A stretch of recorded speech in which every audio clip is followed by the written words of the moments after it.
लोकसभा चुनाव 2024 में 3 चरणों के मतदान संपन्न हो चुके हैं। उत्तर प्रदेश में जहां बीजेपी अपने मिशन 80 को भुनाने के लिए अलग अलग क्षेत्रों में अलग अलग रणनीति अपना रही है, वहीं बहुजन समाज पार्टी ने समाजवादी पार्टी की रणनीति और वोट बैंक में सेंध लगाने की तैयारी कर रही है। बसपा ने इस बार सपा के मुकाबले 5 गुना ज्यादा मुस्लिम प्रत्याशियों को टिकट देकर मुस्लिम समुदाय को लुभाया है और सपा के MY समीकरण को तोड़ने की प्लानिंग की है। 2019 में सपा बसपा ने साथ में चुनाव लड़ा था और दोनों पार्टियों ने 37 सीटों पर अपने उम्मीदवार उतारे थे।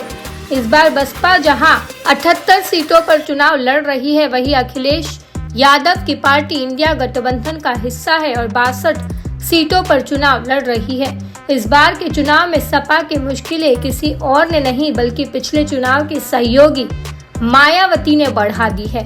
माना जाता है कि उत्तर प्रदेश में हमेशा मुस्लिम समुदाय सपा को वोट करती है और साथ में यादवों के वोट के साथ सपा मजबूती के साथ चुनाव लड़ती है। लेकिन इस बार मामला थोड़ा अलग है, क्योंकि खुद को मुसलमानों की हितैषी दिखाने वाली सपा ने इस बार मात्र 5 मुस्लिम उम्मीदवारों को टिकट दिया है, जो पिछले बार से आधा है।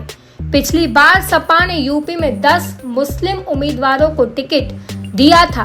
बसपा ने इस बार दलित के साथ ही मुसलमान उम्मीदवारों पर विश्वास जताया है।